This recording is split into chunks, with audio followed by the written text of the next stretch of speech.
Hello and welcome to the International News Daily Podcast. I'm your controversial host, Dennis Dunicic. Now, before we begin today, I want to remind you to subscribe to our channel. Now, recent comments on some of our more recent videos, specifically those covering the Tigray War, have shown me that our videos and our reports are generating quite a bit of controversy.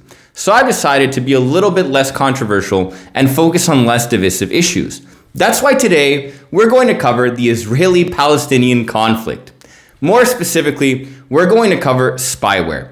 And even more specifically, we're going to cover the Nso Group, which has been accused of, in the name of the Israeli government, carrying out and inflicting spyware on the phones and personal devices of Palestinian human rights workers. Now, I'm going to give you a bit of a background of this story, but the reason that we're covering this today is because of the international implications that it has for our entire global community. This is a story about Israel and Palestine and the conflict that it's going through right now. But it's more importantly a story about today's relationship with technological advancements and the new weapons of warfare, which are spyware, which are software, which are fundamentally different than the bullets and missiles used 10 to 20 years ago. Basically, what happened and the reason or the catalyst for this report is that the Nso Group, which is a private company that provides spyware and different military-grade software to private clients, or they're basically a hacker-for-hire company that works for governments to spy on anyone, okay? The Nso Group creates spyware, which basically enters your phone and can record anything that you're doing. What the Nso Group is most famous or notorious for is the development and use of its Pegasus Spyware. Now, the Pegasus Spyware is extremely unique, and it's unique because it was recently sued by Facebook, who stated that through the use of its WhatsApp application could enter people's phones without user input.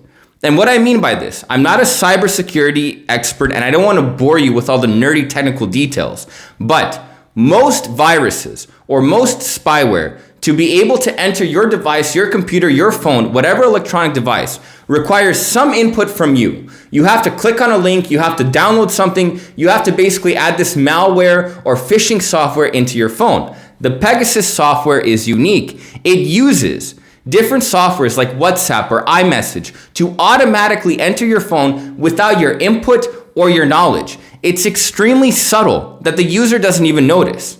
So it doesn't require you to click on a link or download some random shit that pops up on Pornhub when you're just having a FAP session.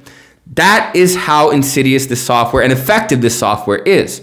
And this software was found in the phones of 6 different Palestinian human rights workers. Now keep in mind, 3 of these human rights workers have been tied to the FPLF, which is the PFLP, which is the Popular Front for the Liberation of Palestine, which is a designated terrorist organization, not just by Israel, but also the United States, Canada, Australia, and the European Union, because it has killed innocent civilians in its actions of its goals or realizing an independent Palestine. It's an organization that doesn't believe in a two-state solution. It wants just Palestine. It wants the Israelis and the Jews out. Now, that isn't what's important to our story today. We're focusing more specifically on the software that was used, the client that used this software, and the relationship that the Israeli government has with the Nso Group, which is a private Israeli company. Now, basically what the Nso Group does is it provides this spyware. And these are military-grade weapons, and they are designated by governments such as Joe Biden's administration, the current Israeli government, as military-grade weapons. Spyware is more effective than a drone strike. It's more effective than a ballistic missile. It's more effective than rifles. It can show you what your enemy is doing, when they're doing it, who they're doing it with. It basically gives you access to their entire fucking lives because everything we do is off of our phones or our computers. This is an extremely potent and effective weapon. Now, this software, the Pegasus software, was used in 6 Palestinian activist phones to see what they're communicating, to see what they're saying, to see what they're planning, to see everything. And the Pegasus software has been used in a lot of notorious cases, most notably the assassination of Saudi Arabian dissident Jamal Khashoggi, who walked into a Turkish embassy one day and was chopped up into bits. The Pegasus software actually entered the phone of his wife and was able to trace his movements and place him in a position where he would go to the embassy, the Saudi Arabian embassy in Turkey, and be assassinated. The software has also been used on dissidents in Mexico, political dissidents in Russia, and different organizers and human rights activists all over the world. And that's alarming because the Nso Group is not a government security or intelligence agency. It's a private company. It's just like Walmart or your local small business store. Everything it does is to maximize profits and decrease expenses. It does this for money.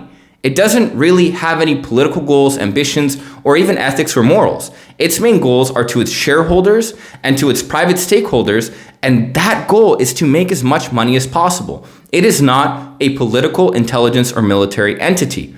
Now, that being said, despite the fact that it's a private company, and it's not the only one, in Israel and in many countries all over the world, companies just like this one exist. They create military-grade software which they sell as a third party to governments and intelligence agencies all over the world. Now, because of this, the Israeli government designates the services and the products created by Nso Group as military-grade weapons. They are designated as weapons. And the Nso Group is heavily regulated by the Israeli government. Now, what makes the case of 6 Palestinian organizers or human rights activists or potential terrorist individuals being so important is the fact that the only actor that could have potentially used the NSO software, or at least the one with the most motivation and incentive to do so, is the Israeli government. Now, there is no proof that the Israeli government actually contracted or used this software, while it has been 100% undeniably determined that the NSO Group's specific Pegasus line of spyware was used in these Palestinians' phones. It cannot be determined or found out who their client was, but most likely it was the Israeli government. There is no proof, but it most likely was. And if it was, this is a major complication because the Israeli government is the biggest regulator. It's the only regulator for the NSO Group and other companies like it. And that's fine. Regulating these kinds of weapons, these kinds of products is extremely important. But when you become a client of the people you're regulating, it creates a conflict of interest. And now we leave Israel. I did not go into detail about the political conflict here. I did not go into detail about exactly what's happening or why it's happening, but I'm focusing more on the spyware. This is not something that's just happening in Israel. There are countless countries that have private companies like this, that regulate them as they should, but that also could potentially be using their services. And this creates a serious question. Are you a regulator or are you a client? And what inclinations do you have? What incentive do you have to fully regulate them if you're using their service? The reality is the international community needs to investigate this situation more and figure out exactly who used this service, who paid the NSO Group to provide the service for them. Now, the NSO Group has stated in this particular instance of the Palestinian organizers' phones being hacked that 1, it only works with government entities. 2, it does not release any client information because of contractual obligation and national security interests. And finally, it is not privy and it is completely unaware after the sale of product of what exactly their customers, which are governments, are doing with it. But is that true? What's interesting is that 3 out of the 6 phones that were hacked in this case had +972 Israeli area code, country code numbers. And the NSO Group has previously stated that it can hack any phone, except those that use SIM cards that have Israeli phone codes and US phone code numbers. So it cannot hack United States or Israeli phone numbers. But Clearly, in this case, it's shown that that isn't true. So how are the rest of their statements potentially true? There is a lot of things that are unknown about this specific development. But what can be said is that it's troubling and that it shows a very opaque and untransparent relationships between governments and private sector spyware developers. And this needs a lot more attention. We like to focus on private sector ballistic missiles developers or the military industrial complex, which builds tanks and builds missiles and builds helicopters and builds bullets and builds guns. But we live in a different day and age. Everything is digital nowadays. Everything is done over your phone, it's done over the internet, it's done over your computer. The new weapons, the weapons of tomorrow, are not the ones that can blow up a building, but the weapons that can shut a building down, the weapons that can find out exactly what's happening in that building, the weapons that can look into your personal life, that can violate your personal privacy. And the international community, all the people in the world need to ask the question, who the fuck is regulating this? And something needs to be done about that. Now, obviously, the services being provided by the Nso Group and other organizations or other private companies like it are dangerous, but they're useful. They provide a very good resource in the fight against terrorism, in the protection of national security. But even some governments who would do anything to protect their national interest, and I'm talking about the Joe Biden administration, the US government, have even put the Nso Group on a blacklist, which bars them from using US technology, stating that the relationship between the private company, the government, and the effect it has on private citizens is complicated.